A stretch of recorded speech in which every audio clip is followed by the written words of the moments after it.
Assalamualaikum warahmatullahi wabarakatuh. Apa kabar sahabat Al-Fatah yang dimuliakan Allah? Semoga kita dalam keadaan sehat, dilimpahkan rezekinya, dan diberikan keberkahan dunia dan akhirat. Amin ya rabbal alamin.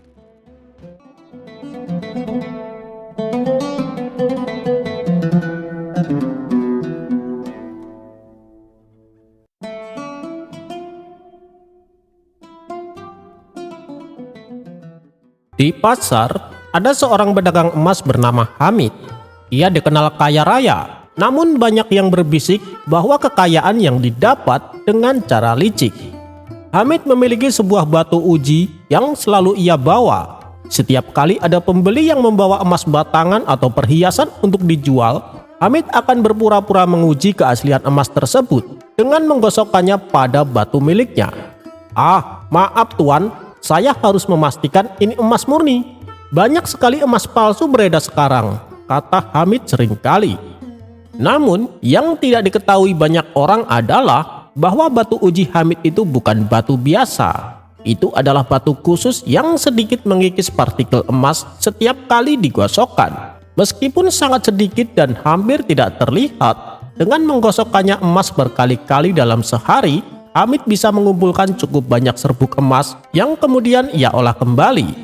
Suatu hari, Abu Nawas datang ke pasar dengan membawa sebatang emas peninggalan orang tuanya. Ia tahu tentang reputasi Hamid dan ia memutuskan untuk memberi pelajaran pada pedagang curang itu. "Salam Tuan Hamid yang terhormat," sapa Abu Nawas. "Saya ingin menjual emas ini. Bisakah Anda memeriksanya?" pinta Abu Nawas. Hamid tersenyum melihat batangan emas di tangan Abu Nawas. Ia mengambil emas itu dan batu ujinya. Seperti biasa, ia mulai menggosokkan emas itu pada batu berulang kali. Dengan gerakan yang meyakinkan, seolah ia benar-benar sedang menguji. Sepertinya bagus, gumam Hamid sambil terus menggosok. Ia melihat ke arah lain sejenak, lalu kembali menggosok. Ia bahkan pura-pura meniup serbuk halus yang menempel di batu seolah itu hanya debu biasa. Abu Nawas mengamati dengan seksama. Ia tahu Hamid sedang beraksi. Setelah beberapa saat, Hamid mengembalikan emas itu. "Baik Tuan Abu Nawas, emas Anda murni. Saya akan membelinya dengan harga yang pantas." "Tunggu dulu Tuan Hamid," kata Abu Nawas sambil menunjuk batu uji di tangan Hamid. "Sebelum kita bersepakat, bolehkah saya meminjam batu uji Anda sebentar?" Hamid sedikit terkejut, namun ia tidak bisa menolak permintaan itu di depan umum. "Tentu saja Tuan Abu Nawas, untuk apa?" tanyanya. "Hanya untuk memastikan saja," jawab Abu Nawas dengan senyum misterius. Abu Nawas mengambil batu uji itu, lalu dengan gerakan yang persis meniru Hamid, ia mulai menggosokkan batu uji itu pada gelang perunggu miliknya sendiri yang sudah usang. Ia menggosok, dan menggosok lagi, seolah ia sedang menguji keaslian perunggu itu. Sesekali ia meniup-niup batu itu persis seperti Hamid. Hamid dan orang-orang di sekitarnya menatap bingung. "Apa yang Anda lakukan Abu Nawas? Itu kan hanya perunggu biasa," kata Hamid sedikit geli. Abu Nawas menghentikan aksinya, lalu mengangkat batu uji itu tinggi-tinggi. "Nah, Tuan Hamid dan hadirin sekalian," katanya lantang.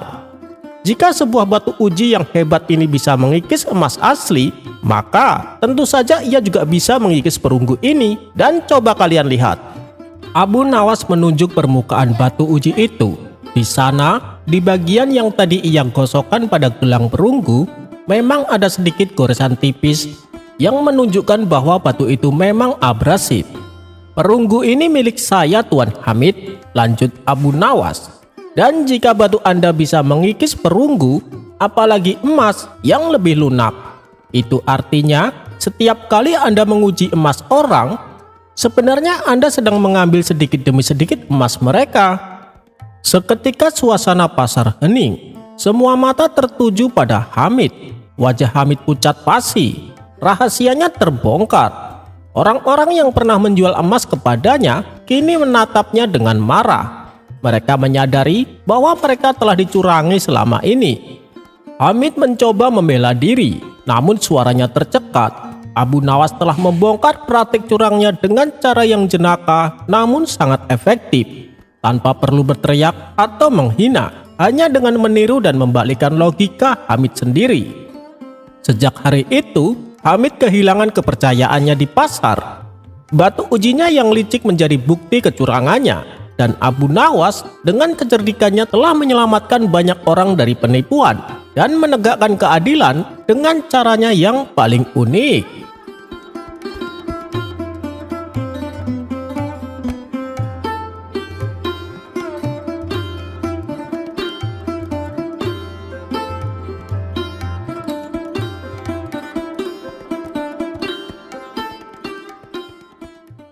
Pada suatu hari raja memanggil Abu Nawas ke istana. "Wahai Abu Nawas, aku ingin kau menjawab satu pertanyaan. Jawab dengan bijak, atau kau akan dihukum," kata sang raja sambil mengelus jenggot. Abu Nawas seperti biasa menjawab dengan tenang. "Apa pertanyaannya, tuanku?" Sang raja menatap tajam. "Abu Nawas, katakan padaku, apa yang paling kau benci di dunia ini?" tanya sang raja. Abu Nawas tersenyum, lalu menjawab, "Aku paling benci orang seperti hamba sendiri, tuanku," jawab Abu Nawas. Mendengar itu raja langsung terkejut. "Apa maksudmu? Kau membenciku?" tanya raja kembali. Abu Nawas dengan tenang membungkuk hormat. "Bukan, tuanku.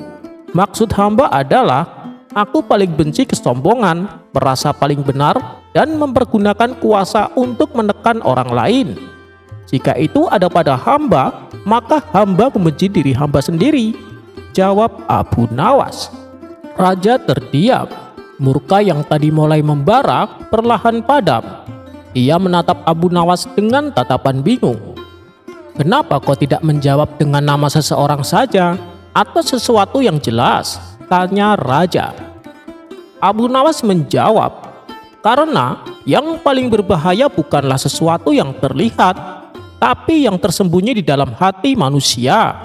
Dan kadang yang kita benci itu sebenarnya bercokol dalam diri kita sendiri," jawab Abu Nawas santai. Raja mengangguk perlahan. "Kau benar, Abu Nawas, banyak orang membenci kejahatan, padahal diam-diam menyimpannya dalam hati." Abu Nawas tersenyum kecil. "Dan banyak pula orang mencela kesombongan, tapi setiap hari memelihara rasa lebih baik dari orang lain." Raja terdiam lama, kemudian ia berdiri dan berkata, "Hari ini aku tidak mendapatkan jawaban seperti yang aku kira, tapi mungkin inilah jawaban yang paling jujur. Kau bebas pergi, Abu Nawas." Dan hari itu seluruh istana berbicara satu hal. Yang paling layak dibenci adalah sifat buruk yang masih ada dalam diri sendiri.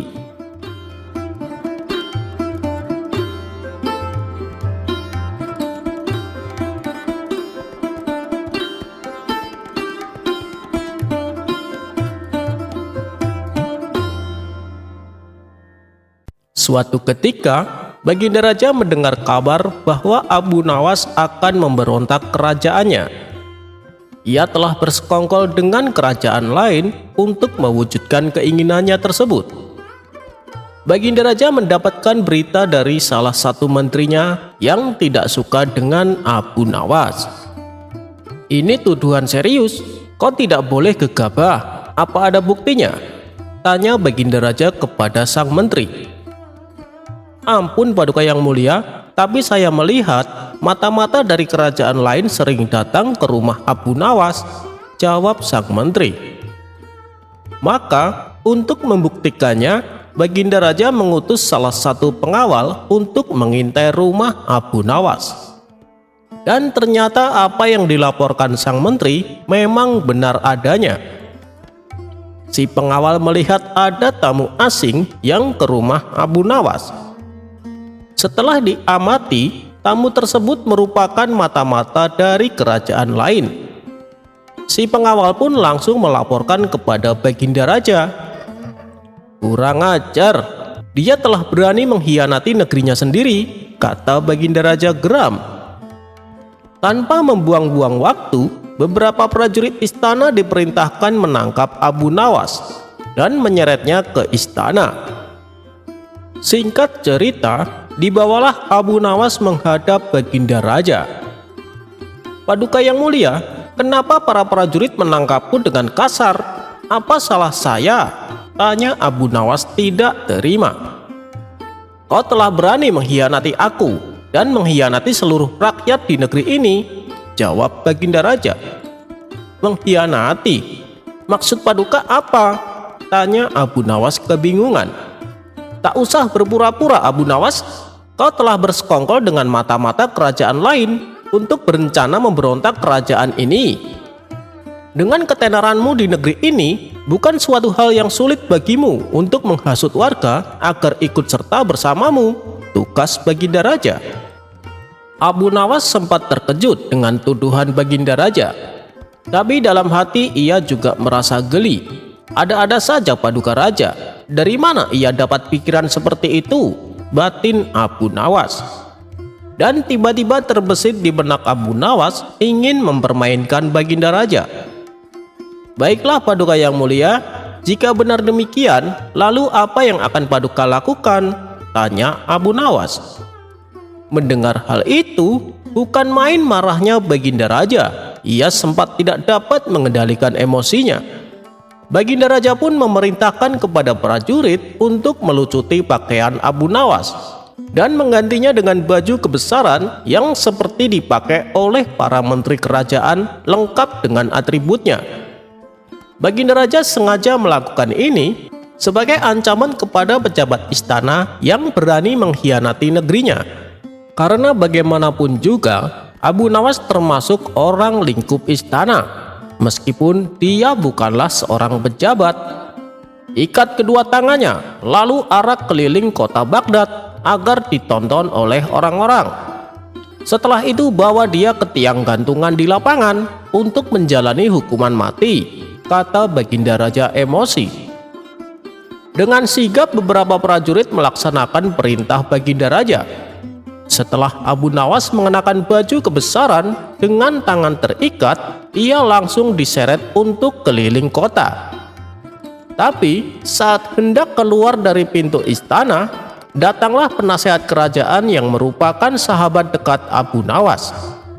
Melihat keadaan Abu Nawas yang demikian, ia pun bertanya, "Hei Abu Nawas, ada apa denganmu? Apa kesalahanmu?" Dengan santainya Abu Nawas menjawab, "Aku telah mengatakan kebenaran. Makanya paduka raja memberiku hadiah baju kebesaran istana. Lihatlah aku, sekarang terlihat berwibawa kan, seperti menteri-menteri yang lain?" Baginda Raja spontan tertawa terpingkal-pingkal mendengar perkataan Abu Nawas tersebut. Ia pun akhirnya menyuruh beberapa prajurit untuk melepaskan Abu Nawas. "Saya lupa Abu Nawas, belum sempat mendengarkan alasanmu karena keburu terbawa emosi. Sebenarnya apa yang kau bicarakan dengan mata-mata kerajaan lain?" tanya Baginda Raja kepada Abu Nawas. "Begini paduka yang mulia, dia datang untuk meminta nasihat kepada saya. Dia bertanya bagaimana caranya supaya negerinya menjadi makmur dan sentosa, seperti negeri yang dipimpin oleh paduka raja," jawab Abu Nawas. Setelah mendengar penjelasan dari Abu Nawas, Baginda Raja pun meminta maaf dan mempersilahkan Abu Nawas untuk pulang ke rumah.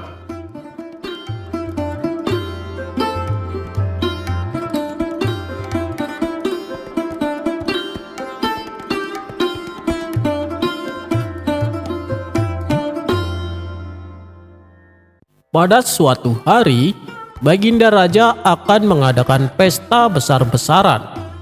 Pesta ini bukan hanya dihadiri oleh para pembesar istana saja, namun juga dihadiri oleh seluruh lapisan masyarakat, baik rakyat jelata maupun orang kaya. Tentu saja rencana Baginda Raja disambut gembira oleh semua rakyatnya, termasuk oleh dua orang yang lumpuh kakinya dan buta matanya. Akhirnya hari yang ditentukan pun telah tiba. Para penduduk berbondong-bondong mendatangi istana untuk menghadiri pesta kerajaan. Di lain tempat, tampak dua orang sedang duduk di sebuah warung. Kemudian salah satu dari mereka berkata, "Malang sekali nasibku, aku tidak bisa datang ke pesta karena kakiku lumpuh." Orang di sebelahnya membalas, "Aku juga diundang, tapi aku tak bisa datang juga karena keadaanku lebih buruk daripada keadaanmu." "Loh, memangnya kenapa denganmu?" tanya si lumpuh. "Mataku buta," jawabnya. Ternyata sedari tadi Abu Nawas juga berada di warung tersebut dan ia mendengar semua percakapan kedua orang itu. Karena kasihan, Abu Nawas menghampiri mereka dan memberi saran kepadanya. "Kalian bisa saja datang ke pesta itu, tapi kalian harus bekerja sama." Mendengar hal itu, kedua orang itu bertanya, "Bagaimana caranya, Tuan?" Abu Nawas lalu menjelaskan, "Kamu yang matanya buta, gendong kawanmu yang lumpuh itu, sementara kamu yang lumpuh yang akan menunjukkan jalannya." Setelah mendapat penjelasan tersebut, mereka pun terlihat gembira. "Wah, itu ide yang bagus, Tuan. Terima kasih atas sarannya," lanjut mereka berdua. Maka pergilah mereka berdua menuju istana untuk menghadiri pesta. Karena jarak yang ditempuh lumayan jauh, di tengah perjalanan mereka memutuskan untuk beristirahat sebentar. Ternyata di tempat mereka beristirahat, ada juga dua orang yang lain yang sedang bersedih karena tak bisa menghadiri pesta tersebut. Mereka adalah orang bisu dan orang tuli. Keduanya juga diundang ke pesta. Yang bisu bisa mendengar, tetapi tidak bisa menjelaskan kepada temannya yang tuli itu. Sedangkan yang tuli bisa berbicara, tetapi tidak ada yang bisa dikatakannya. Mendengar keluhan tersebut, si lumpuh maupun si buta tak bisa memecahkan masalah ini. Di tengah-tengah kebingungan, kembali muncul Abu Nawas di tengah-tengah mereka. "Nah, ini dia Tuan Abu. Dia pasti bisa menyelesaikan masalah kalian," kata si lumpuh dan si buta. Begitu mengetahui yang dihadapi adalah si buta dan si tuli, Abu Nawas juga tak mampu membantu mereka. "Sampai kapanpun persoalan ini tak bisa terpecahkan," kata Abu Nawas dalam hati. Ia pun pergi meninggalkan mereka.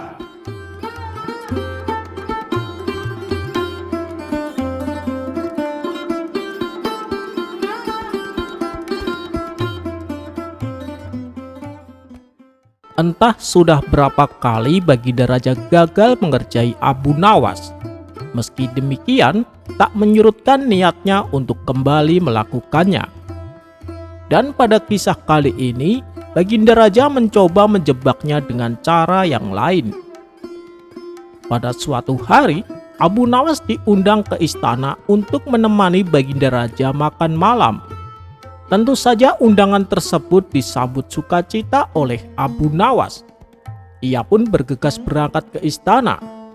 Sesampainya di sana, Abu Nawas dipersilahkan duduk di depan meja yang penuh dengan hidangan lezat. "Ayo, mari kita makan," ajak Baginda Raja. Setelah dipersilahkan, Abu Nawas langsung menyantap makanan dengan begitu lahap. Hampir semua hidangan ia cicipi satu persatu. Melihat cara Abu Nawas menyantap makanan, membuat Baginda Raja tertawa geli. "Hei Abu Nawas, apa bedanya kamu sama keledai?" tanya Baginda Raja. Abu Nawas yang masih asik menyantap makanan menjawab sekenanya. "Saya tidak tahu Paduka, Paduka yang lebih tahu," kata Abu Nawas sambil melanjutkan makannya. Spontan Baginda Raja tertawa mendengar jawaban tersebut. Ketika sudah kenyang menyantap hidangan, Abu Nawas kebingungan. Pasalnya belum ada minuman yang disajikan. "Maaf Paduka yang mulia, tapi mana minumannya?" tanya Abu Nawas. Disinilah rencana usil Baginda Raja mulai dilancarkan. Ia kemudian menyuruh pelayan istana untuk membawakan gelas minuman yang satu berisi air yang sangat panas dan yang satunya lagi berisi air yang sangat dingin. Karena sudah tak tahan menahan rasa hausnya, Abu Nawas mengambil gelas yang berisi air panas dan kemudian ia segera meminumnya. Seketika Abu Nawas mengerenyitkan wajahnya karena air yang diminum terlalu panas. Lantas ia mengambil gelas kedua, ternyata itu juga membuatnya sakit karena airnya terlalu dingin. Akibatnya, Abu Nawas sesekali bernapas lewat mulut untuk meredakan rasa sakit yang dialaminya. Melihat reaksi Abu Nawas tersebut, Baginda Raja kembali tertawa terpingkal-pingkal. "Hei Abu Nawas, mengapa kau minum kedua air itu? Itu kan bisa menyakitimu," ledek Baginda Raja. "Iya Paduka, kesalahan saya sama seperti yang Paduka tanyakan sebelumnya, yaitu saya tidak tahu, Paduka yang lebih tahu," jawab Abu Nawas. "Berarti kamu sama bodohnya dengan keledai," celetuk Baginda Raja. "Itu mungkin saja Paduka, tapi meskipun demikian ada yang lebih bodoh dari saya," timpal Abu Nawas. "Oh ya? Siapa dia?" tanya Baginda Raja sambil menahan tawanya. "Orang yang lebih bodoh dari saya yaitu orang yang tidak bisa membedakan mana keledai dan mana manusia. Tidak bisa membedakan mana minuman yang membuat sakit dan mana yang tidak. Sehingga dia memberikan minuman yang justru membuat sakit tamunya," jawab Abu Nawas. Baginda Raja yang sedari tadi tertawa seketika tidak bisa berkata apa-apa. Beberapa hari kemudian, Baginda Raja mencoba kembali mengerjai Abu Nawas. Ia pun perintahkan beberapa pengawal untuk memanggil Abu Nawas ke istana. Karena khawatir peristiwa tempo hari terulang, Abu Nawas segera mengantisipasinya dengan membawa piring kosong dan dimasukkan di balik jubahnya. Singkat cerita, datanglah Abu Nawas menghadap Baginda Raja. Ia lalu diajak ke ruang makan dan dipersilahkan duduk di depan meja. Di atas meja tersebut terdapat macam-macam hidangan yang disediakan untuk mengerjai Abu Nawas. Semua menu hidangan yang disajikan sengaja dibuat dengan rasa yang sangat pedas. "Ayo, dimakan hidangannya Abu Nawas," kata Baginda Raja. Abu Nawas yang mengetahui hal itu langsung menggunakan akal cerdiknya. Ia mengambil piring kosong dari balik jubahnya dan meletakkannya di atas meja. Kemudian ia berpura-pura seolah makan dari piring kosong yang dibawanya. "Apa yang kau makan Abu Nawas? Aku tidak melihat ada makanan di atas piring," tanya Baginda Raja. "Wahai Paduka, piring ini sebenarnya penuh dengan makanan lezat, tetapi hanya dapat dilihat oleh orang-orang yang cerdas," jawab Abu Nawas. Awalnya Baginda Raja tidak percaya dengan omong kosong Abu Nawas. Tapi lama-kelamaan timbul juga rasa penasaran karena cara memakan Abu Nawas begitu sangat meyakinkan. Seolah-olah dia benar-benar sedang menyantap hidangan yang lezat. "Kalau Paduka mau, silakan dicicipi," kata Abu Nawas menawarkan. Akhirnya, dengan malu-malu Baginda Raja mengambilnya dari piring kosong dengan menggunakan sendoknya.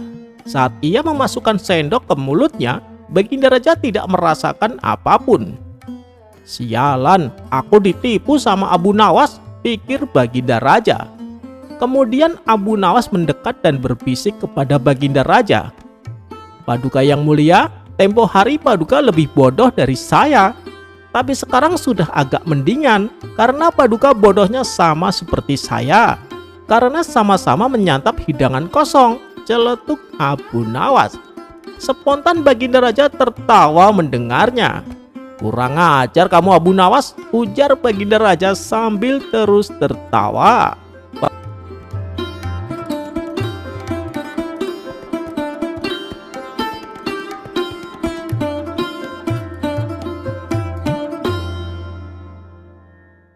Kalau sudah berurusan dengan Abu Nawas, pasti akan menjadi kapok. Apalagi bila orang tersebut merupakan orang jahat dan licik. Begitulah yang dialami seorang penjual parfum ketika berhadapan dengan Abu Nawas. Kisah ini berawal ketika Abu Nawas tengah jalan-jalan berkeliling kampung, dan tanpa sengaja ia mendapati orang asing sedang duduk sambil menangis. Karena kasihan, Abu Nawas pun menghampirinya, memberi salam dan bertanya kepadanya, "Siapa kamu dan kenapa kamu menangis?" Orang asing tersebut menjawab, "Namaku Hasan, Tuan. Aku adalah pendatang dari Afrika. Ketika aku baru datang di kota ini, aku memutuskan numpang menginap beberapa hari di sebuah toko parfum. Lalu beberapa hari kemudian, saat aku akan pergi sebentar untuk menyelesaikan urusanku, aku menitipkan kantong berisi uang dan permata kepada pemilik toko tersebut. Namun ketika aku kembali dan meminta barang titipanku, ia malah mencercaku dan mengatakan aku gila." Mendengar penuturan Hasan, Abu Nawas pun bertambah iba.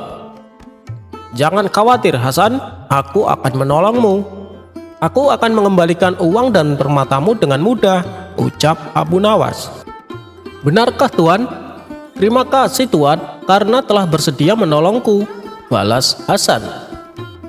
Kemudian Abu Nawas bertanya, siapa pemilik toko parfum yang dimaksud. "Namanya Abu Jahil Tuan," jawab Hasan. Dia lagi, selalu saja bikin masalah," batin Abu Nawas. "Baiklah, aku punya sebuah rencana, tapi aku minta kerjasamamu.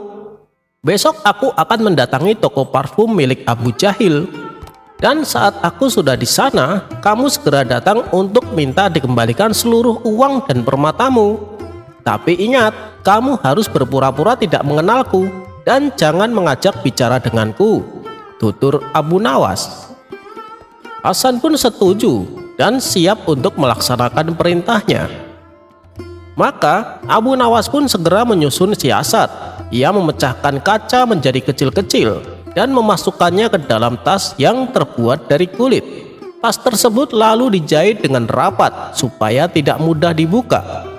Esok harinya sesuai rencana, Abu Nawas mendatangi toko parfum milik Abu Jahil dengan membawa tas kulitnya. "Wahai Abu Jahil, aku mau minta tolong sama kamu," pinta Abu Nawas. "Boleh, tapi mau minta tolong apa?" tanya Abu Jahil. "Begini Abu Jahil, besok kan saya berencana pergi ke negeri seberang. Aku mau menitipkan tas yang berisi permata kepadamu. Sebab kalau aku simpan di rumah, takutnya ada pencuri masuk. Soalnya rumahku sedang tidak ada orang. Apa kau bersedia? Nanti kalau aku pulang dengan selamat, aku akan mengambilnya kembali.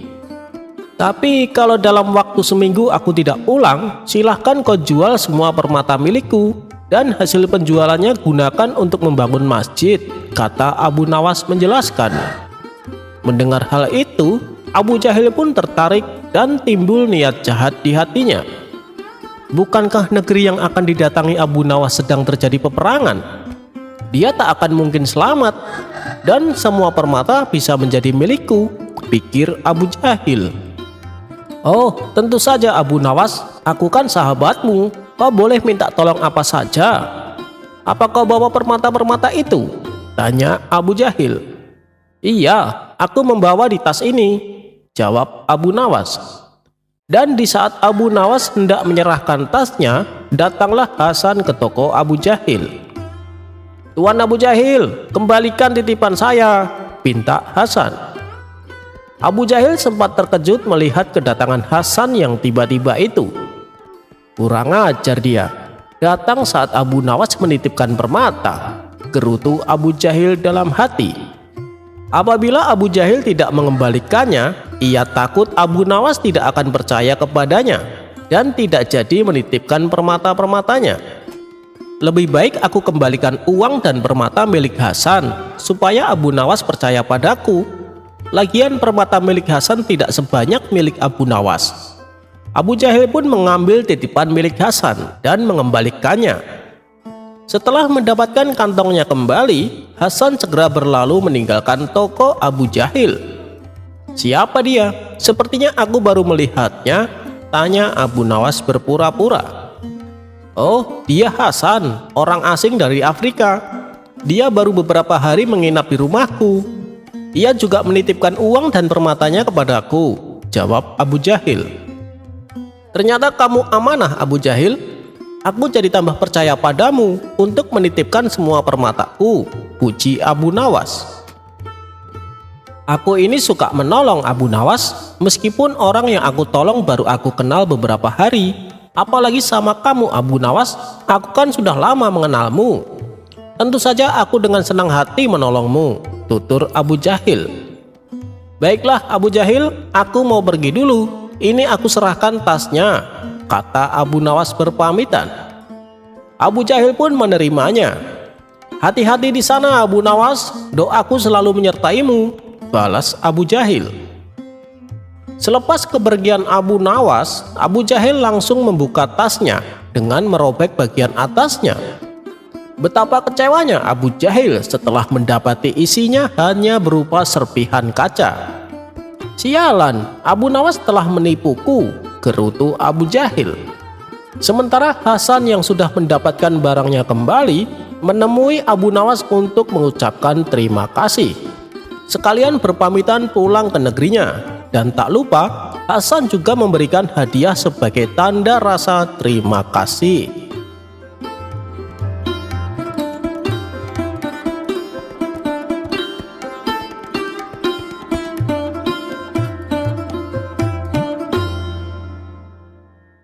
Dikisahkan di pekarangan depan rumah Tuan Hamid terdapat pohon kurma yang sedang berbuah. Karena saking lebatnya, buah-buahnya sering jatuh ke tanah oleh tiupan angin. Lalu oleh Abu Nawas, buah kurma yang berjatuhan diambil dan dibawanya pulang. Dengan begini kan aku bisa makan kurma secara gratis, pikir Abu Nawas. Pada keesokan harinya, sebelum keduluan orang lain, Abu Nawas buru-buru mendatangi perkarangan Tuan Hamid. Ia kembali mengambil buah kurma yang sudah berjatuhan di tanah. Hingga pada suatu hari, saat Abu Nawas pergi ke pasar, ia melihat Tuan Hamid sedang menjual buah kurmanya. Abu Nawas pun segera menghampiri Tuan Hamid. "Kau menjual buah kurma?" tanya Abu Nawas. "Iya, silahkan dibeli Abu Nawas," balas Tuan Hamid. "Berapa satu ikatnya?" tanya Abu Nawas kembali. "Harganya 2 dinar Abu Nawas," jawab Tuan Hamid. "Waduh, harganya mahal. Biasanya kan cuma 1 dinar," kata Abu Nawas menawar. "Belum dapat Abu Nawas, karena kurma ini rasanya beda dengan yang lain. Kurma ini lebih manis dan legit," ujar Tuan Hamid. "Loh, memangnya dari mana buah kurma ini?" tanya Abu Nawas. "Ya dari pohonku sendiri dong," jawab Tuan Hamid. Abu Nawas agak heran dan kembali bertanya, "Loh, pohon yang mana?" "Itu loh, pohon kurma yang ada di halaman depan rumahku," kata Tuan Hamid memberitahu. "Tapi, apa kau yakin kurma yang kau jual ini bukan kurma palsu?" tanya Abu Nawas memastikan. Tuan Hamid pun bingung dengan pertanyaan Abu Nawas ini. "Kurma palsu? Bagaimana mungkin?" tanya Tuan Hamid keheranan. Dengan entengnya Abu Nawas menjawab, "Karena yang saya tahu, jika kurma ini berasal dari halaman depan rumahmu, maka pasti akan jatuh ke tanah sebelum sampai ke pasar." Tuan Hamid pun bertambah bingung dengan perkataan Abu Nawas ini. Sementara Abu Nawas terlihat tidak menampakkan ekspresi bersalahnya.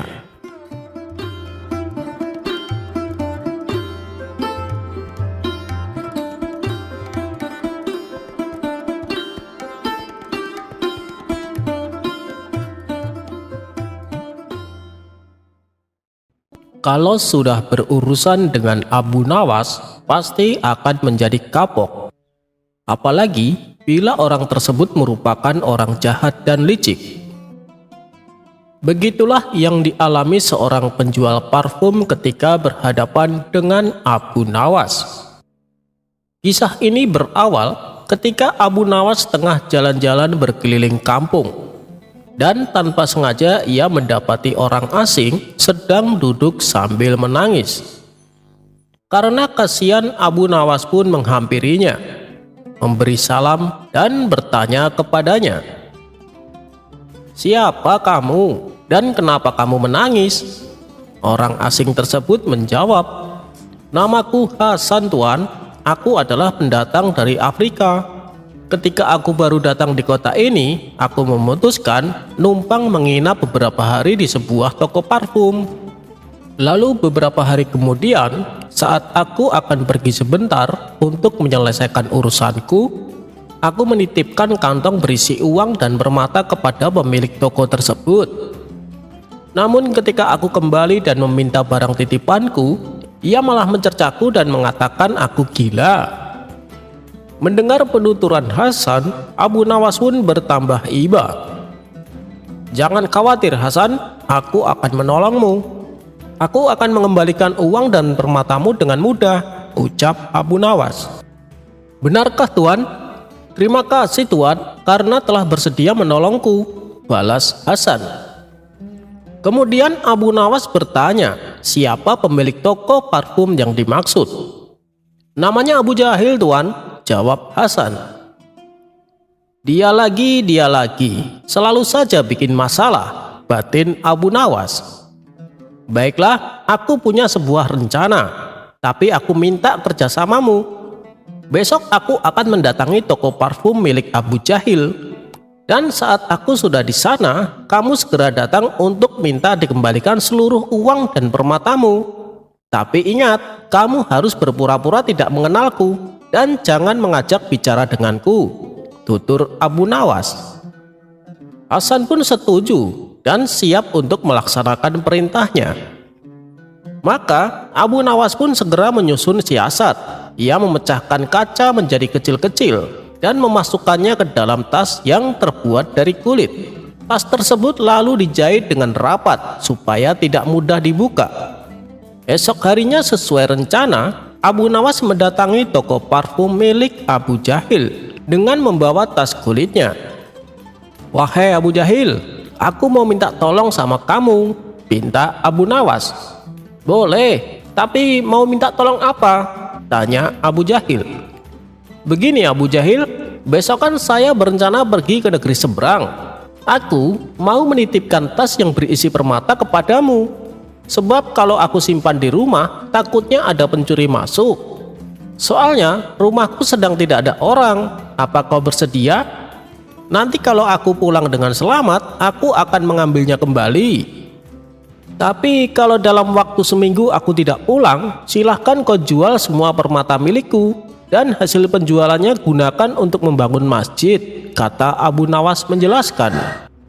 Mendengar hal itu, Abu Jahil pun tertarik dan timbul niat jahat di hatinya. Bukankah negeri yang akan didatangi Abu Nawas sedang terjadi peperangan? Dia tak akan mungkin selamat, dan semua permata bisa menjadi milikku, pikir Abu Jahil. "Oh, tentu saja Abu Nawas, aku kan sahabatmu. Kau boleh minta tolong apa saja. Apa kau bawa permata-permata itu?" tanya Abu Jahil. "Iya, aku membawa di tas ini," jawab Abu Nawas. Dan di saat Abu Nawas hendak menyerahkan tasnya, datanglah Hasan ke toko Abu Jahil. "Tuan Abu Jahil, kembalikan titipan saya," pinta Hasan. Abu Jahil sempat terkejut melihat kedatangan Hasan yang tiba-tiba itu. Kurang ajar dia, datang saat Abu Nawas menitipkan permata, gerutu Abu Jahil dalam hati. Apabila Abu Jahil tidak mengembalikannya, ia takut Abu Nawas tidak akan percaya kepadanya dan tidak jadi menitipkan permata-permatanya. "Lebih baik aku kembalikan uang dan permata milik Hasan supaya Abu Nawas percaya padaku. Lagian permata milik Hasan tidak sebanyak milik Abu Nawas." Abu Jahil pun mengambil titipan milik Hasan dan mengembalikannya. Setelah mendapatkan kantongnya kembali, Hasan segera berlalu meninggalkan toko Abu Jahil. Siapa dia? Sepertinya aku baru melihatnya, tanya Abu Nawas berpura-pura. Oh, dia Hasan, orang asing dari Afrika. Dia baru beberapa hari menginap di rumahku. Ia juga menitipkan uang dan permatanya kepadaku, jawab Abu Jahil. Ternyata kamu amanah, Abu Jahil. Aku jadi tambah percaya padamu untuk menitipkan semua permataku, puji Abu Nawas. Aku ini suka menolong, Abu Nawas, meskipun orang yang aku tolong baru aku kenal beberapa hari. Apalagi sama kamu, Abu Nawas, aku kan sudah lama mengenalmu. Tentu saja aku dengan senang hati menolongmu, tutur Abu Jahil. Baiklah Abu Jahil, aku mau pergi dulu. Ini aku serahkan tasnya, kata Abu Nawas berpamitan. Abu Jahil pun menerimanya. Hati-hati di sana Abu Nawas, doaku selalu menyertaimu, balas Abu Jahil. Selepas kepergian Abu Nawas, Abu Jahil langsung membuka tasnya dengan merobek bagian atasnya. Betapa kecewanya Abu Jahil setelah mendapati isinya hanya berupa serpihan kaca. Sialan, Abu Nawas telah menipuku, gerutu Abu Jahil. Sementara Hasan yang sudah mendapatkan barangnya kembali menemui Abu Nawas untuk mengucapkan terima kasih. Sekalian berpamitan pulang ke negerinya, dan tak lupa Hasan juga memberikan hadiah sebagai tanda rasa terima kasih.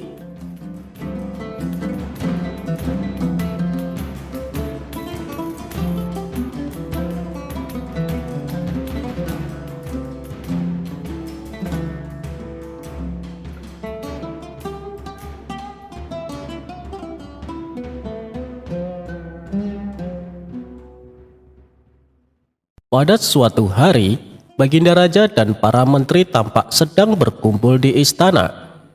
Mereka membicarakan ingin kembali menguji kecerdasan Abu Nawas. Paduka yang mulia, untuk menghadapi Abu Nawas, sebaiknya kita minta bantuan seorang ulama yang ilmunya lebih tinggi dan cerdas, saran salah satu menteri. Dulu saya pernah melakukan itu. Tapi ternyata tebakan dari sang ulama dengan mudah dijawab Abu Nawas, balas Baginda Raja. Begini Paduka, saya punya kenalan ulama dari negeri seberang. Beliau lebih cerdas dan berilmu tinggi. Saya kira dia bisa mengalahkan Abu Nawas, timpal sang menteri. Baiklah, hadapkan segera ulama itu ke istana, perintah Baginda Raja. Keesokan harinya sang menteri mengajak ulama tersebut datang ke istana menghadap Baginda Raja. Wahai Tuan Syekh, saya membutuhkan bantuan Anda. Apakah Anda bisa membantu? Kata Baginda Raja. Siap Paduka yang mulia, kiranya bantuan apakah yang bisa hamba berikan? Tanya sang ulama. Adakah kamu punya pertanyaan yang sulit? Yang jawabannya tidak mudah ditebak, kata Baginda Raja. Oh itu, saya punya tebakan yang sampai saat ini belum ada yang bisa menjawabnya Paduka. Maukah Padukaku beritahu? Balas sang ulama. Ya, beritahu saya, apa tebakannya? Saut Baginda Raja. Pertanyaannya, apa yang lebih jahat dari setan? Kata sang ulama. Bukankah setan adalah makhluk yang paling jahat? Tapi kenapa kau bilang ada yang lebih jahat? Tanya Baginda Raja heran. Katanya Paduka butuh tebakan. Jawab saja Paduka. Kalau bisa, berarti Paduka seorang yang pandai, ujar sang ulama. Pertanyaan ini belum pernah aku dengar sebelumnya. Dan pasti Abu Nawas tak akan bisa menjawabnya, pikir Baginda Raja. Bisakah kau beritahu aku apa jawabannya? Pinta Baginda Raja kepada sang ulama. Maaf Paduka yang mulia, tapi saya tidak akan memberitahu kepada siapapun, balas sang ulama. Baiklah, pertanyaanmu memang aneh dan sulit untuk dijawab, ucap Baginda Raja. Masih ada satu pertanyaan lagi Baginda, saut sang ulama. Oh ya, apa itu? Tanya Baginda Raja. Perkara apa yang orang miskin punya dan dibutuhkan oleh orang kaya? Kata sang ulama memberitahu. Sejenak Baginda Raja terdiam. Namun setelah sekian lama berpikir, ia tak kunjung menemukan jawabannya. Kalau pertanyaannya dibalik, tentu akan mudah dijawab. Perkara apa yang orang kaya punya dan dibutuhkan orang miskin? Tentulah jawabannya harta. Tapi ini malah sebaliknya. Ini yang membuat saya menjadi pusing, ujar Baginda Raja. Namanya saja tebakan, Paduka, tentu penuh dengan teka-teki, timpal sang ulama. Kedua pertanyaanmu memang bagus dan tepat sekali untuk menantang Abu Nawas, puji Baginda Raja. Maka pada keesokan harinya dipanggillah Abu Nawas menghadap Baginda Raja. Ketika Abu Nawas tiba di istana, Baginda Raja berkata, "Abu Nawas, aku punya pertanyaan untukmu. Jika kamu menjawab dengan benar, kamu akan mendapat hadiah. Tetapi jika kamu salah, kamu akan dihukum. Apakah kamu berani menerima tantangan ini?" tanya Baginda Raja. Abu Nawas yang kala itu sedang membutuhkan uang, langsung mengiyakan tantangan tersebut. "Saya siap, Paduka. Apa pertanyaannya?" saut Abu Nawas. "Apa yang lebih jahat dari setan?" tanya Baginda Raja. "Yang lebih jahat dari setan adalah kedengkian kita," jawab Abu Nawas. Mendengar hal itu, Baginda Raja tercengang dengan jawaban Abu Nawas. Sementara sang ulama memuji akan kecerdasan Abu Nawas. "Baiklah Abu Nawas, sekarang pertanyaan kedua. Apa yang dipunyai oleh orang miskin tapi dibutuhkan oleh orang kaya?" tanya Baginda Raja. Jawabannya adalah harapan, Baginda. Karena orang miskin punya harapan, sedangkan orang kaya butuh lebih banyak lagi, jawab Abu Nawas. Untuk kedua kalinya Baginda Raja dibuat tercengang oleh kecerdasan Abu Nawas. Ia tak menyangka pertanyaan yang dianggapnya sulit dengan mudah dijawab oleh Abu Nawas. Begitu pula dengan sang ulama. Ia kembali memuji atas kecerdasan Abu Nawas. Sesuai dengan janji yang diucapkan, Baginda Raja kemudian memberi Abu Nawas hadiah.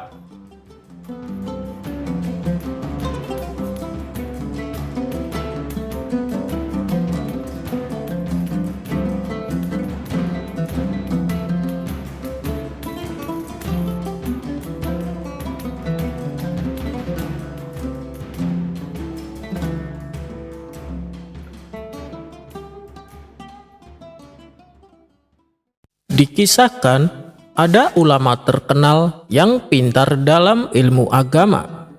Bukan hanya itu saja, ia juga menguasai ilmu ketatanegaraan.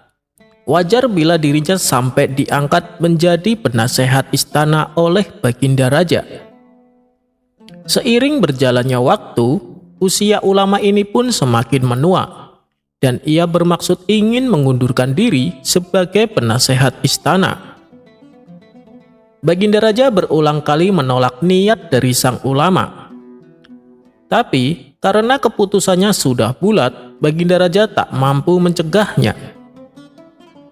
"Kalaupun aku mendapatkan penggantimu, aku tak yakin bisa sepintar dirimu. Sungguh sangat disayangkan bila kamu sampai mengundurkan diri," sesal Baginda Raja. "Saya ini sudah tua, Paduka yang mulia, dan saya yakin akan ada pengganti saya yang lebih baik dan lebih pintar," ujar sang ulama. Baginda Raja ragu dengan ucapan sang ulama, mengingat untuk menjadi penasehat istana bukanlah sembarangan orang. Orang tersebut harus pintar dalam ilmu agama, harus pintar ilmu ketatanegaraan, dan cepat serta tepat dalam mengambil keputusan. Orang dengan keahlian seperti itu tentunya sulit ditemukan.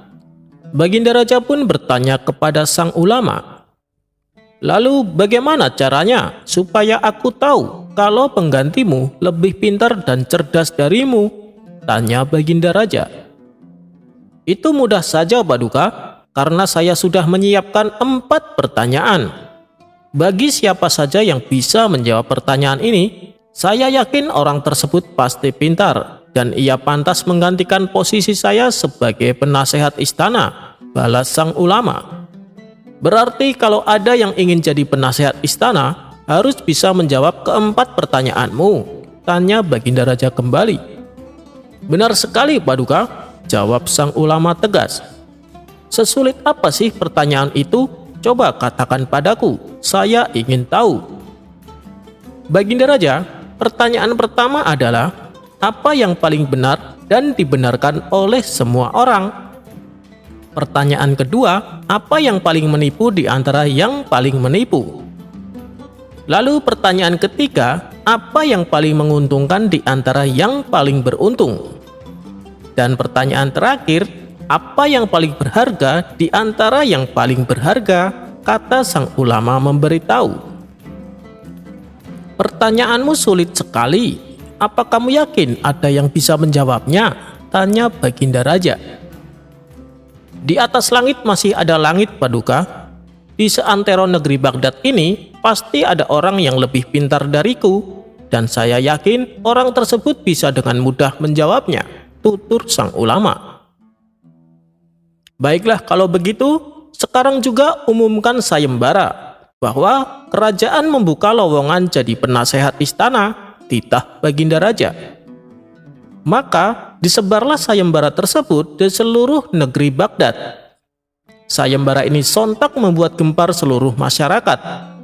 Banyak di antara mereka yang coba mendaftar, namun semuanya gagal meraih impiannya. Itu semua karena tak ada yang bisa menjawab 4 pertanyaan yang diajukan oleh sang ulama. Sementara itu, di sebuah desa terpencil, hiduplah seorang pemuda yang merupakan anak dari saudagar kaya. Pemuda ini sangat berhasrat ingin menjadi pejabat istana. "Ayah, aku ingin sekali jadi pejabat istana," ucap si pemuda kepada ayahnya. "Kehidupanmu kan sudah enak, semua kemewahan sudah kamu dapatkan, untuk apa jadi pejabat istana?" tanya sang ayah.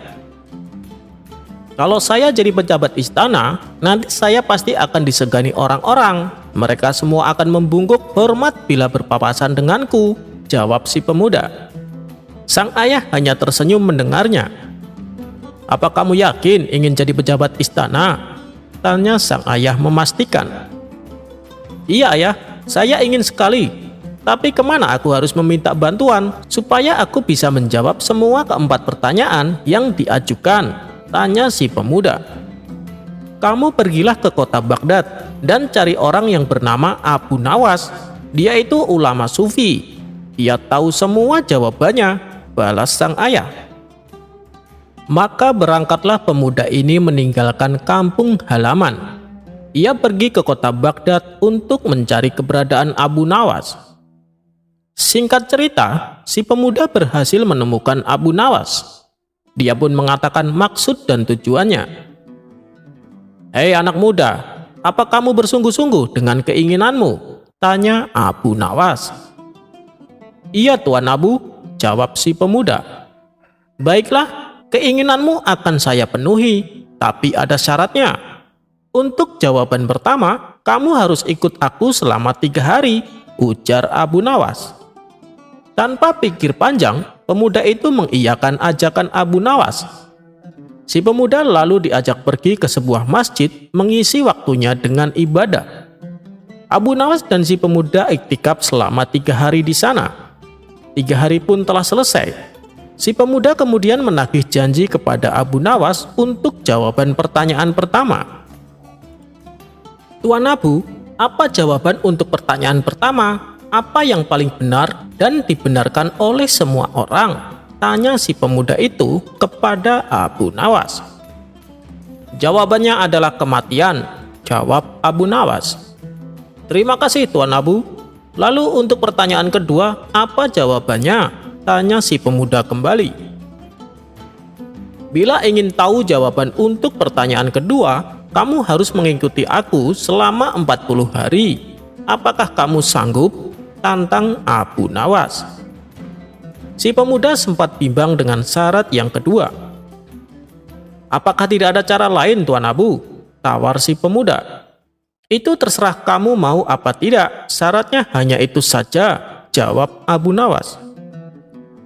"Baiklah Tuan Abu, saya turuti syaratnya," balas si pemuda.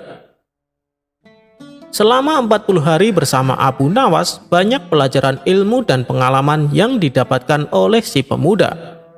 Selama itu pula, Abu Nawas mengajarinya ilmu agama dan akhlak budi pekerti. Perubahan pun sedikit demi sedikit mulai tampak pada diri si pemuda. Sifatnya yang dulu sombong dan angkuh, kini menjadi pribadi yang santun. Si pemuda mulai menyibukkan dirinya dengan ibadah dan zikir. 40 hari pun berlalu. Abu Nawas lalu berkata kepada si pemuda, "Wahai anak muda, kau telah berhasil menjalani syarat ini. Sekarang katakan padaku, apa pertanyaan yang kedua?" tanya Abu Nawas. "Terima kasih Tuan Abu. Pertanyaannya, apa yang paling menipu di antara yang menipu?" ujar si pemuda. "Itu sih gampang saja. Jawabannya adalah dunia," balas Abu Nawas. "Engkau bisa temukan ini di dalam Al-Quran. Dunia itu menipu kita.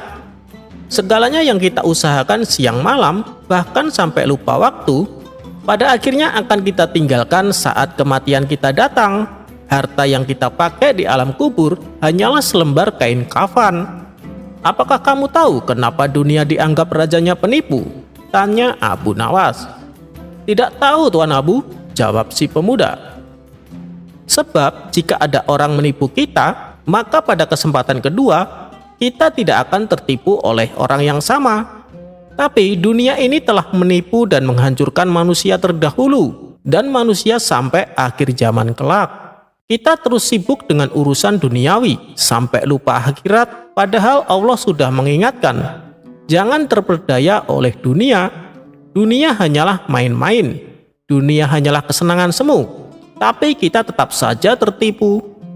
Entah sudah berapa kali kita ditipu olehnya," ucap Abu Nawas menjelaskan. Dengan seksama, pemuda ini mendengarkan uraian yang disampaikan Abu Nawas. Setelah mendapat jawaban kedua, si pemuda kembali bertanya, "Kalau untuk pertanyaan ketiga, apa jawabannya Tuan Abu?" tanya si pemuda. "Pertanyaan ketiga ya? Untuk kali ini syaratnya lebih berat. Kamu harus ikut saya selama 4 bulan, jawab Abu Nawas.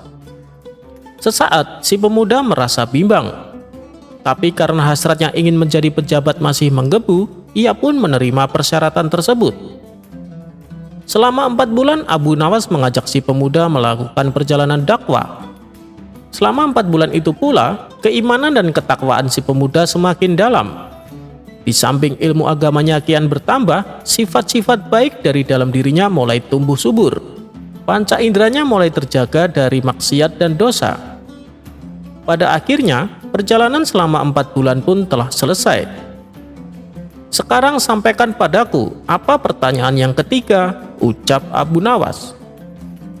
"Apa yang menguntungkan di antara yang paling menguntungkan?" kata si pemuda memberitahu. Jawabannya adalah dakwah. Itu tercantum dalam Al-Quran surat Ali Imran ayat 104, terang Abu Nawas. "Lalu apa pertanyaan yang keempat?" tanya Abu Nawas melanjutkan. "Apa yang paling berharga di antara yang paling berharga?" kata si pemuda. Jawabannya adalah surga. Itu tercantum dalam Al-Quran surat At-Taubah ayat 111. Begitu berharganya surga sampai Allah telah melipat gandakan harta orang yang beriman digantinya dengan surga.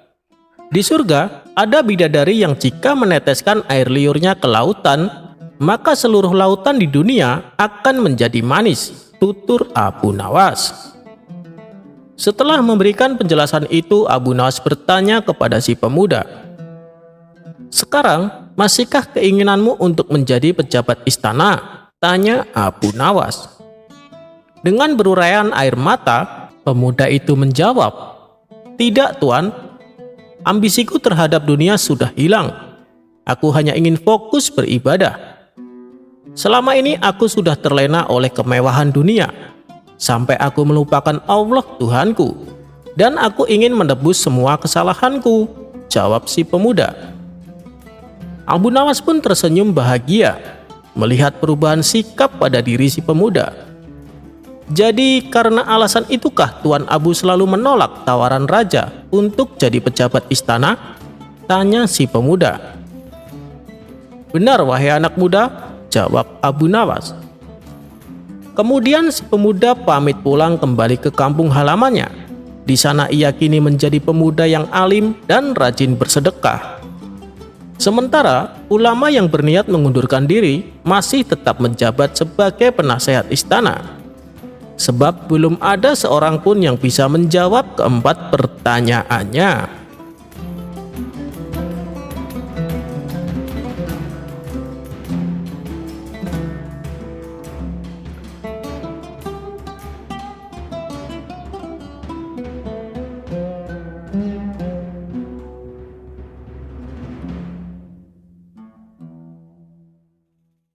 Dikisahkan pada suatu hari, Abu Nawas bepergian ke kampung seberang. Ketika sampai di kampung tersebut, ia segera menuju ke pasar untuk menjual barang dagangannya. Di tengah perjalanan, ia bertemu dengan seorang kakek yang sangat tua. Sambil terhuyung-huyung, kakek itu berjalan dengan berpegangan kepada tongkatnya. Kasihan sekali kakek itu. Sepertinya dia sedang sakit, pikir Abu Nawas. Ketika tepat di depan Abu Nawas, sang kakek tiba-tiba pingsan dan terjatuh ke tanah. Abu Nawas pun menolongnya.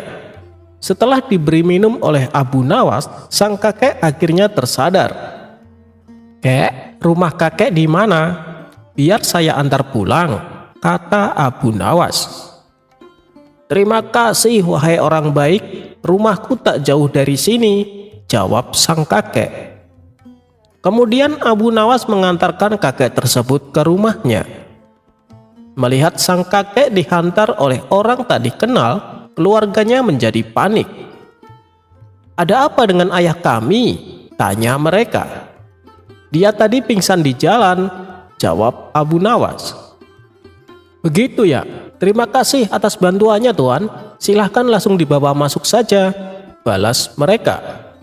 Abu Nawas lalu membaringkan kakek tersebut di atas tempat tidurnya. Tak lama kemudian, sang kakek berpesan kepada ketiga anaknya, "Wahai anakku, sebelum aku meninggal, aku ingin membagikan warisan untuk kalian semua. Kau anak pertama, untukmu daerah komplek perumahan di Baghdad. Kau anak kedua, untukmu daerah komplek perumahan di Damaskus. Dan kau anak ketiga, untukmu daerah komplek perumahan di kota Basra." Mendengar wasiat kakek tersebut, Abu Nawas hampir tak percaya. Ternyata di balik penampilan kakek yang sederhana, dia adalah orang yang sangat kaya raya, pikir Abu Nawas. Kakek itu lalu kembali berkata, "Sebenarnya masih ada tersisa satu warisan lagi. Tapi aku bingung untuk siapa. Apakah di antara kalian ada yang mau menerimanya?" tanya sang kakek. Ketiga anaknya hanya terdiam. Lalu salah satu dari mereka berkata, "Ayah, kenapa tidak diberikan saja kepada orang lain?" Sang kakek bertanya, "Apakah kalian yakin? Dan kalian tidak keberatan?" Dengan serempak mereka menjawab tidak. Tiba-tiba Abu Nawas menyela, "Kenapa tidak diberikan kepadaku saja? Bukankah aku telah menolong kakek?" Sang kakek membalas, "Baiklah, di Baghdad aku masih punya satu lagi komplek perumahan, dan itu aku berikan untukmu."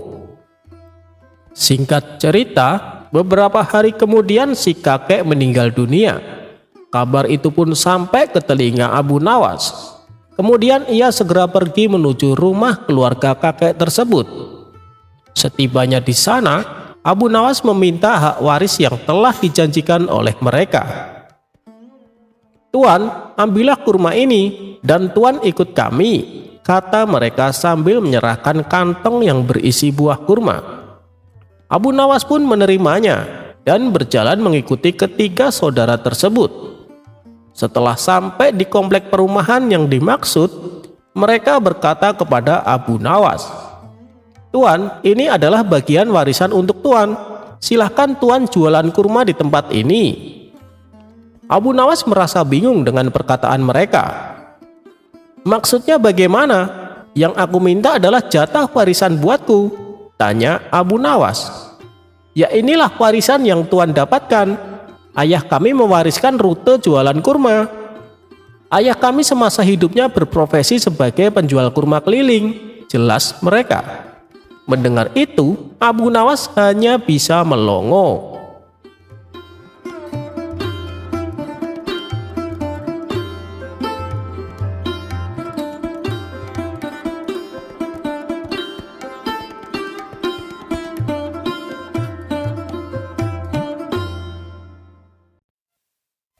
Di antara penduduk kota, Abu Nawas dikenal sebagai sosok pemberani, pekerja keras, dan giat. Dimanapun Abu Nawas berada, kawan-kawannya berkumpul mengerumuninya untuk mendengar kisah-kisah jenakanya. Suatu hari, saat Abu Nawas berkumpul dengan kawan-kawannya, datanglah seorang saudagar kaya. Saudagar tersebut mengatakan bahwa ia ingin sedang membutuhkan seorang yang pemberani. Orang-orang di situ lalu menunjuk Abu Nawas. Tuan datang di tempat yang tepat. Di sini ada orang yang terkenal pemberani. Siapa orangnya? Tanya si saudagar. Itu orangnya, Tuan, jawab mereka menunjuk Abu Nawas. Kemudian saudagar kaya mendekati Abu Nawas. Apakah kau bersedia bekerja untukku? Aku akan memberi bayaran yang besar dan juga bonus. Itu sih tergantung. Pekerjaan apa yang hendak Tuan berikan? Kalau menurut saya cocok, saya bersedia melakukannya, ucap Abu Nawas. Jadi begini, aku akan pergi berdagang keluar kota, dan tugasmu mengawal perjalananku, ucap si saudagar kaya. Cuma mengawal saja, tidak ada tugas lain, tanya Abu Nawas. Benar Abu Nawas, tugasmu hanya mengawal saja, agar aku selamat sampai tujuan, jawab si saudagar. Baiklah, saya setuju, tapi saya butuh uang untuk keluarga selama saya tinggalkan, balas Abu Nawas. Kemudian saudagar kaya memberi Abu Nawas sejumlah uang, dan keesokan harinya mereka mulai perjalanannya. Di sepanjang perjalanan, Abu Nawas dengan penuh waspada mengawasi dan mengawal saudagar kaya tersebut. Di tengah perjalanan, mereka beristirahat di bawah naungan pohon besar. Abu Nawas, turunkan bawaan dari punggung keledai agar dia bisa ikut beristirahat, pinta saudagar kaya. Maaf Tuan, tugas saya hanya mengawal dan menjaga keselamatan Tuan, sahut Abu Nawas. Si saudagar terpaksa melakukannya sendiri. Ia menurunkan semua barang bawaan dari punggung keledai. Tak berapa lama, si saudagar kembali berkata, "Perutku sangat lapar, buatlah masakan untuk kita." Lagi-lagi Abu Nawas menjawab dengan alasan yang sama. Maaf Tuan, sesuai perjanjian, tugas saya hanya mengawal dan menjaga keselamatan Tuan. Untuk kedua kalinya saudagar kaya itu melakukannya sendiri. Ia memasak makanan daging kelinci yang lezat, membuat Abu Nawas tak sabar ingin mencicipinya. Setelah selesai memasak, saudagar itu berkata kepada Abu Nawas, "Kemarilah Abu Nawas, kita makan sama-sama." "Baiklah Tuan, saya rasa tidak enak hati kalau terus-terusan menolak perintah Tuan," timpal Abu Nawas. Setelah mereka selesai makan dan beristirahat, mereka melanjutkan perjalanan. Kini, mereka berjalan melewati hutan belantara. Pemandangan indah dan sejuk membuat perjalanan menyenangkan. Namun tiba-tiba muncul seekor macan. Tentu ini membuat Abu Nawas terkejut dan ketakutan. "Kenapa Anda tak bilang kalau di hutan ini ada hewan buasnya?" ucap Abu Nawas panik. "Dari pertama kan sudah aku bilang, aku butuh seorang pemberani untuk mengawal perjalananku," balas si saudagar. "Apa yang harus aku lakukan? Menyelamatkan diri sendiri saja belum tentu bisa," ucap Abu Nawas dalam hati. "Ayo Abu Nawas, apa yang akan kita perbuat agar selamat?" teriak si saudagar. Abu Nawas pura-pura bersikap tenang. "Sabar Tuan, sabar," kata Abu Nawas. Namun, secepat kilat Abu Nawas lari terbirit-birit. Hal itu membuat perhatian si macan dan mengejar si Abu Nawas. Abu Nawas sempat menoleh ke belakang dan melihat saudagar itu selamat, sedangkan macan itu mengejarnya.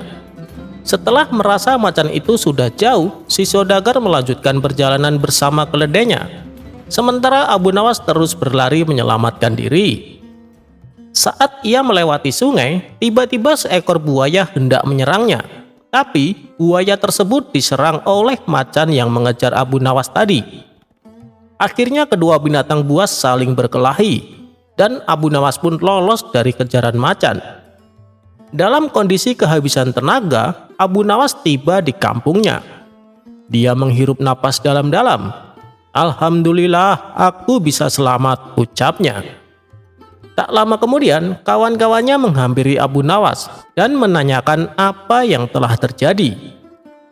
"Aku telah menyelamatkan saudagar kaya itu dari serangan macan, tapi aku menebusnya dengan berlari ketakutan setengah mati," jawab Abu Nawas.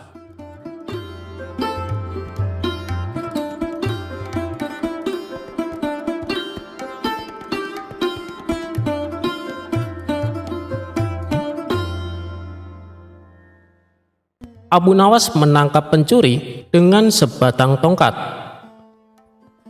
Pada suatu hari, kota Baghdad digemparkan dengan terjadinya pencurian di rumah saudagar kaya raya, dan ada sebanyak uang 100 dinar lenyap di gondol pencuri. Nampaknya, pencuri tersebut sangat profesional. Buktinya saja sudah banyak petugas dikerahkan untuk mengejar pencuri itu. Namun si maling tak kunjung tertangkap. Sang saudagar kaya raya semakin gusar dibuatnya. Bagaimana tidak, sudah uangnya diambil, kemudian ada rasa penasaran sebenarnya siapa pencuri lihai tersebut. Hebatnya lagi, tak ada satupun pertanda yang bisa ditunjukkan sebagai bahan penyelidikan lebih lanjut. Bahkan meskipun telah mendesak pejabat setempat, tetap saja hasilnya nihil. Pada akhirnya, sang saudagar membuat keputusan. Barang siapa yang mencuri hartanya dan dia mau mengembalikan, maka dia akan mendapatkan hak separuh dari harta yang dicuri tersebut. Namun, meskipun sudah diberikan pengumuman tersebut, si pencuri tak kunjung memperlihatkan batang hidungnya. Bahkan si pencuri ini merasa nyaman dan aman, karena tak satupun orang yang mengetahui ulahnya. Tidak putus asa, sang saudagar akhirnya membuat sayembara baru. Barang siapa yang berhasil mendapatkan pencuri tersebut, maka dia akan mendapatkan seluruh harta tersebut. Tentu saja sayembara ini sangat menarik warga Baghdad. Banyak sekali orang yang mendaftar untuk ikut andil bagian, termasuk si pencuri itu sendiri. Awalnya, si pencuri berniat untuk meninggalkan kota Baghdad dengan membawa harta curiannya. Namun, setelah dipikir-pikir, kepergiannya hanya akan membuka aibnya. Karena itu si pencuri mencoba bertahan di kota dengan ikut-ikutan menjadi peserta sayembara. Dia semakin merasa aman saat berkumpul dengan peserta sayembara. Dia sangat yakin kedoknya tidak akan terbongkar. Begitu melihat hasil yang belum jelas terlihat dari sayembara yang sudah dibukanya, sang saudagar akhirnya mendesak sang hakim untuk mendatangkan Abu Nawas. Namun sayangnya, Abu Nawas pada hari itu sedang berada di Damaskus dan baru bisa pulang pada esok harinya. Semua harapan bertumbuh pada Abu Nawas.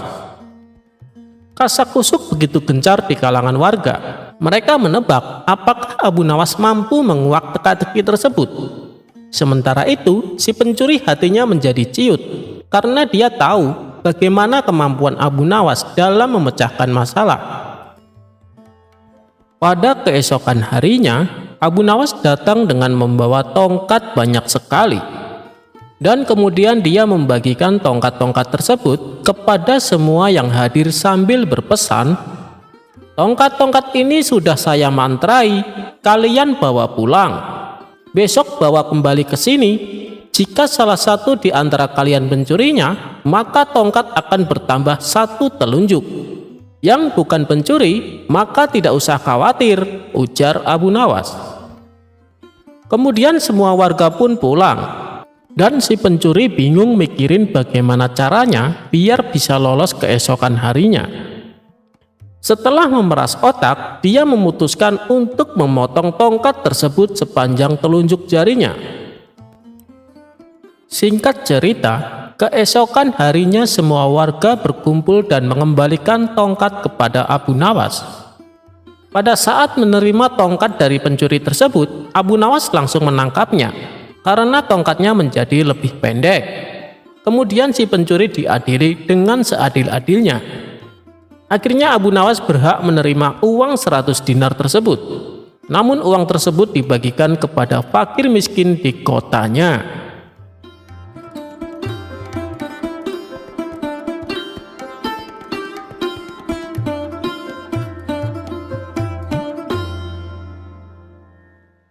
Cara Abu Nawas menagih hutang.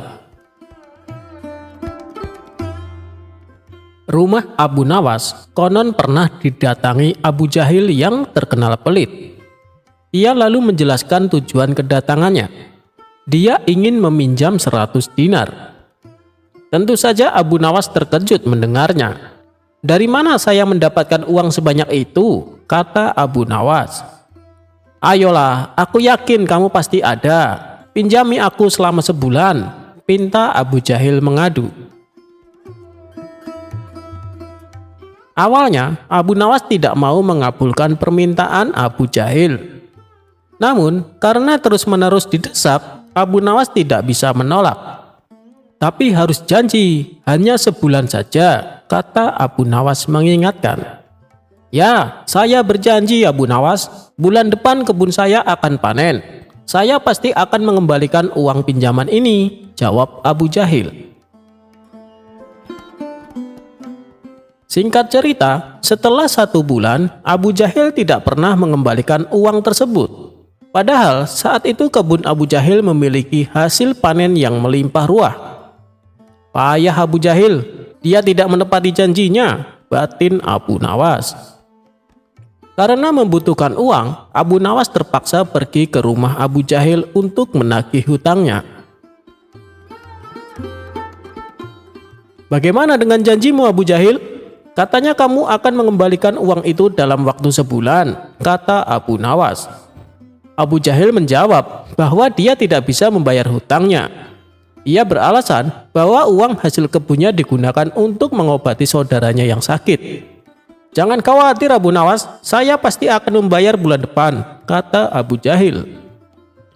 Abu Nawas sangat kecewa. Akhirnya dia pulang tanpa membawa uang sepeser pun. Beberapa hari kemudian, Abu Nawas mendengar kabar bahwa Abu Jahil sering mengundang teman-temannya ke rumah untuk berpesta. Mendengar hal tersebut, Abu Nawas menjadi emosi. "Kurang ajar, katanya dia kekurangan uang, tetapi dia malah sering mengadakan pesta," gerutu Abu Nawas. Abu Jahil pasti tidak akan membayar hutangnya karena 1000 alasan. Akhirnya, Abu Nawas mendapatkan ide untuk mengerjai si Abu Jahil. Keesokan harinya, Abu Nawas pergi ke desa seberang untuk menemui sahabatnya. Dia mulai menyusun strategi dan meminta bantuan seorang teman. Setelah strateginya matang, Abu Nawas segera mendatangi rumah Abu Jahil.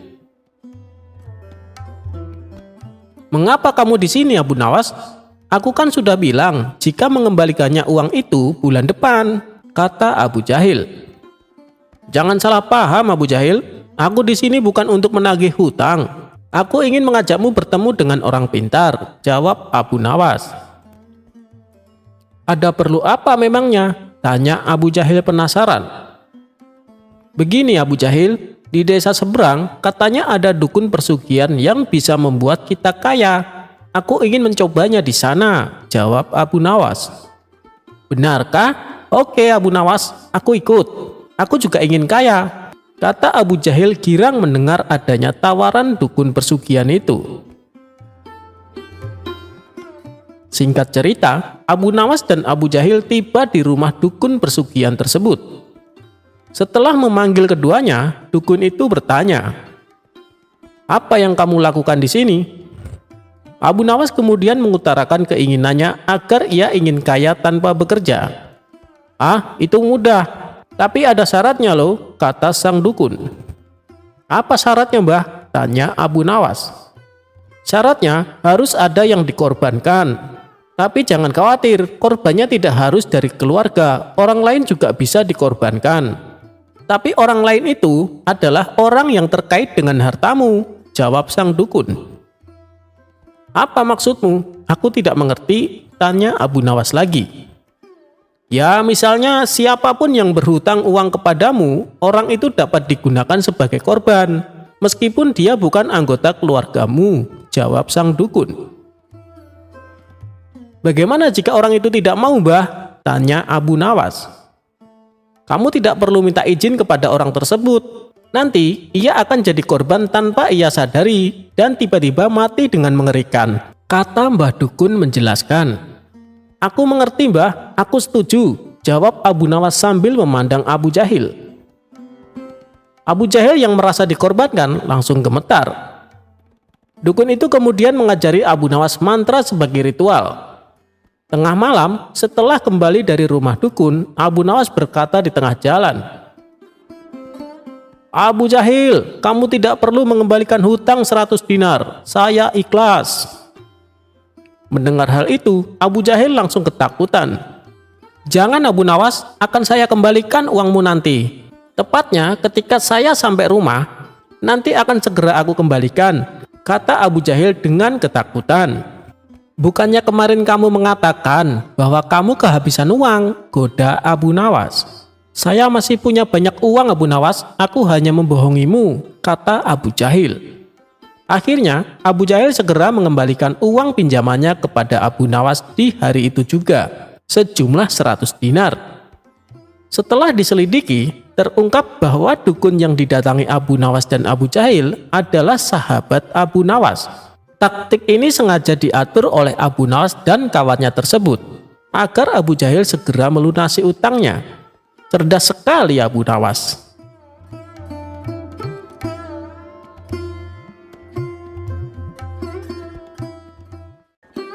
Tipu daya seorang menteri.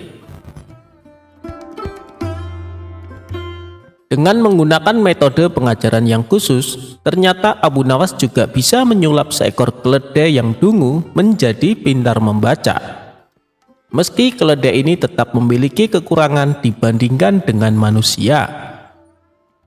Ada saja orang yang iri akan kecerdikan Abu Nawas, termasuk para pembesar kerajaan yang ingin menjadi menteri kesayangan raja. Diceritakan, pada suatu hari, seorang menteri kerajaan yang dipimpin oleh Baginda Raja tiba-tiba punya pikiran buruk kepada Abu Nawas. Rupanya, ia iri hati terhadap perhatian raja yang begitu berlebihan terhadap Abu Nawas daripada dirinya. Tanpa ada sebab, menteri itu memberikan seekor keledai kepada Abu Nawas. "Abu Nawas, ajari keledai itu membaca. Dalam 2 minggu, datanglah kembali kemari dan kita lihat hasilnya," kata menteri itu. Abu Nawas menerimanya dan kemudian pergi tanpa banyak kata. Namun dalam hati ia masih was-was juga atas niat menteri itu. Apakah ini salah satu tipu dayanya untuk menghancurkan nama baikku? Tanya Abu Nawas dalam hati. Abu Nawas berusaha tidak mempedulikannya, dan dalam 2 minggu kemudian ia kembali ke istana. Tanpa banyak bicara, menteri mengajaknya menghadap Baginda Raja.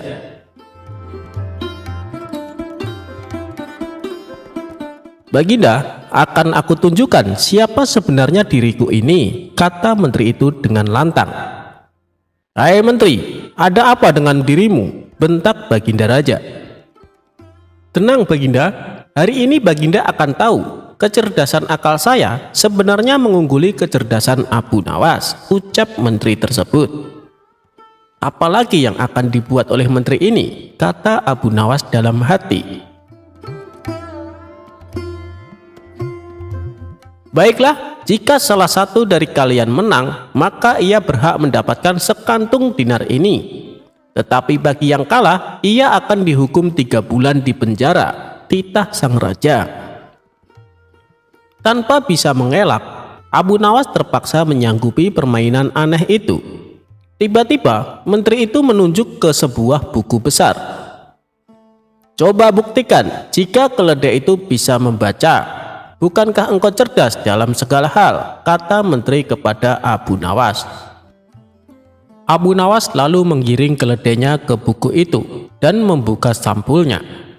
Si keledai menatap buku itu dan tak lama kemudian mulai membalik halamannya dengan lidahnya. Terus-menerus dibaliknya setiap halaman sampai halaman terakhir. Setelah selesai, si keledai menatap Abu Nawas. Demikianlah keledaiku bisa membaca, kata Abu Nawas. Kini giliran si menteri untuk menginterogasi. Bagaimana caramu mengajari dia membaca? Tanyanya. Jadi begini, sesampainya di rumah, aku siapkan lembaran-lembaran besar mirip buku dan aku sisipkan biji-biji gandum di dalamnya. Keledai itu harus belajar membalik-balikan halaman untuk bisa memakan biji-biji gandum itu. Sampai ia terlatih betul untuk membalik halaman buku dengan benar, jelas Abu Nawas. Tapi, bukankah ia tidak mengerti apa yang dibacanya? Tukas si menteri. Memang demikianlah cara keledai membaca, dia hanya membalik-balik halaman tanpa mengerti isinya. Kalau kita membuka-buka buku tanpa mengerti isinya, kita disebut sebodoh keledai bukan? Jawab Abu Nawas sambil tersenyum. Jawaban Abu Nawas ini mendapatkan anggukan dari Baginda Raja. Baginda mengerti, sepintar-pintarnya hewan tidak akan sanggup menjadi sesempurna manusia. Hanya manusia bodoh saja yang tidak mau menggunakan akalnya untuk berpikir. Akhirnya Abu Nawas mendapat hadiah sekantung dinar, sedangkan menteri masuk penjara sesuai perjanjian dari awal.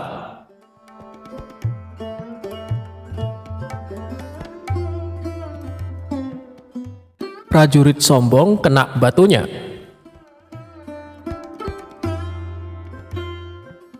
Berawal dari suatu pagi, Abu Nawas sedang duduk-duduk santai di teras rumahnya. Mendadak datanglah beberapa prajurit istana. Pak Tua, di manakah aku bisa menemukan tempat untuk bersenang-senang di daerah sekitar sini?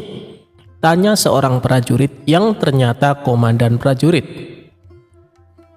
Kalau tidak salah di sebelah sana, jawab Abu Nawas males-malesan. Di manakah tempat itu? Tanya prajurit lainnya dengan sifat yang tidak menghargai.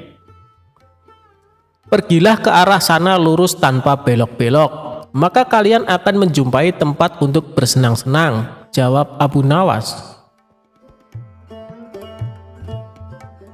Rombongan tentara kerajaan itu akhirnya pergi juga menuju tempat yang sudah ditunjukkan Abu Nawas.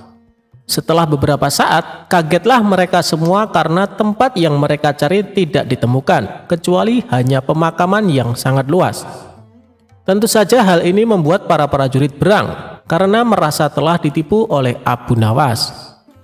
Mereka pun kembali lagi ke tempat Abu Nawas. Hai Pak Tua, keluarlah engkau. Kenapa engkau berani sekali membohongi kami?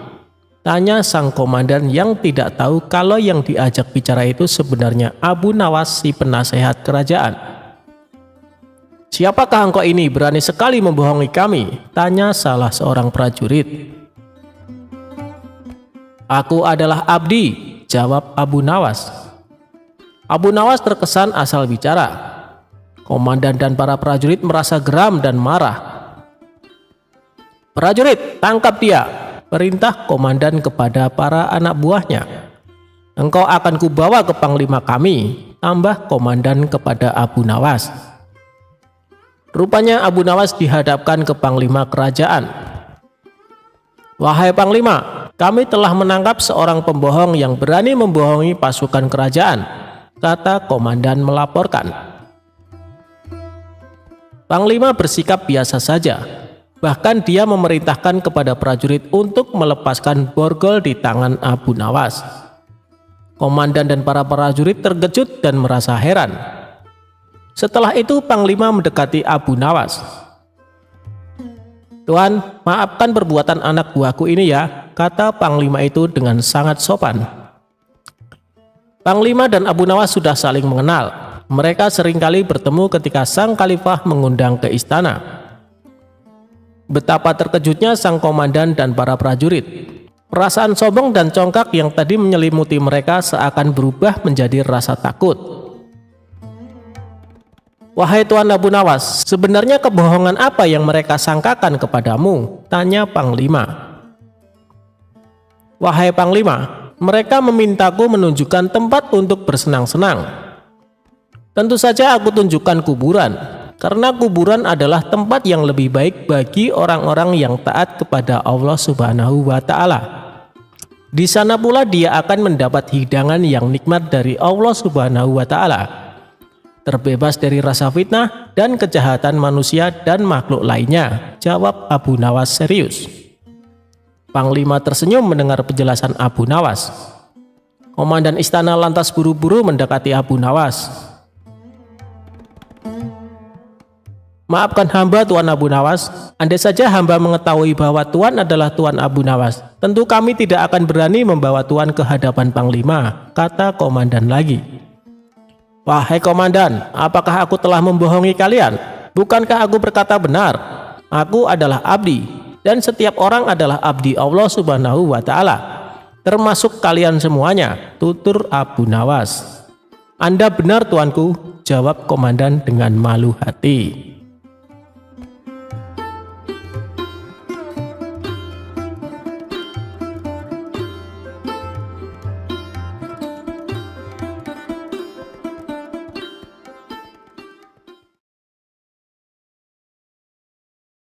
Abu Nawas dan buah anggur.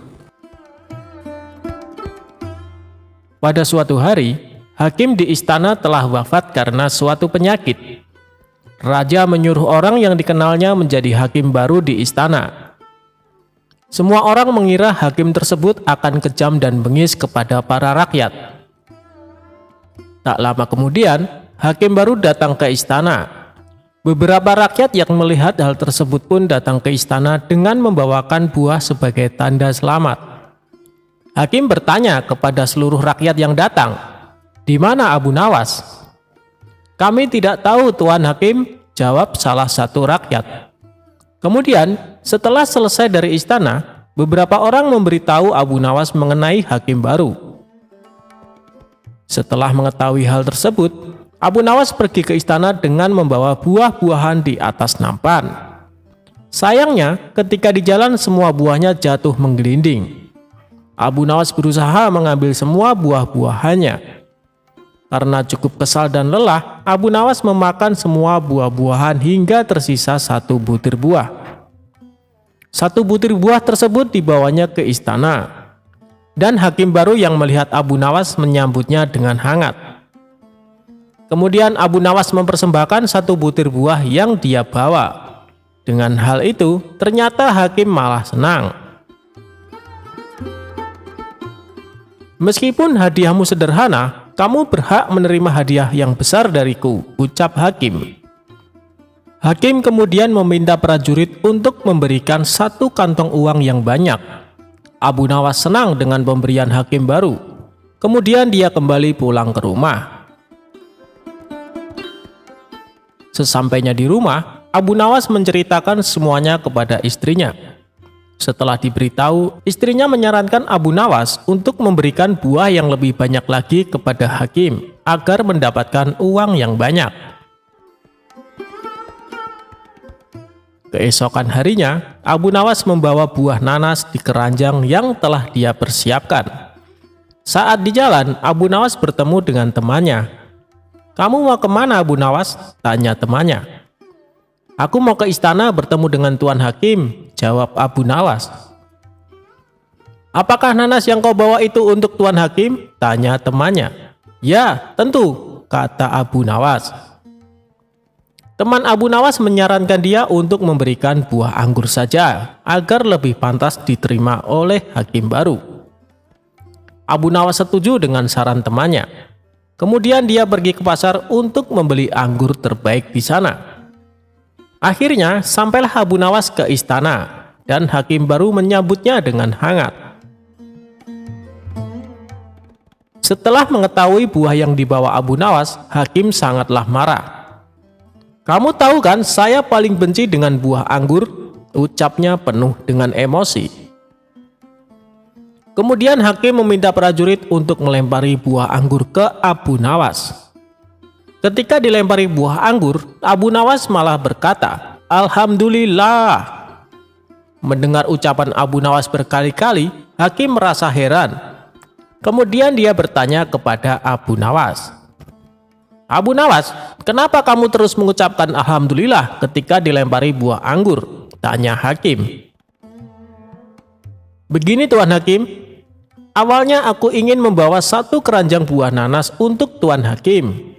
Untungnya ada temanku yang menyarankan untuk membawa buah anggur saja.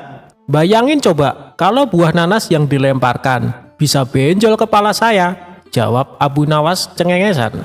Mendengar jawaban Abu Nawas, hakim terpingkal-pingkal mendengarnya. Kemudian dia diperbolehkan kembali pulang ke rumah.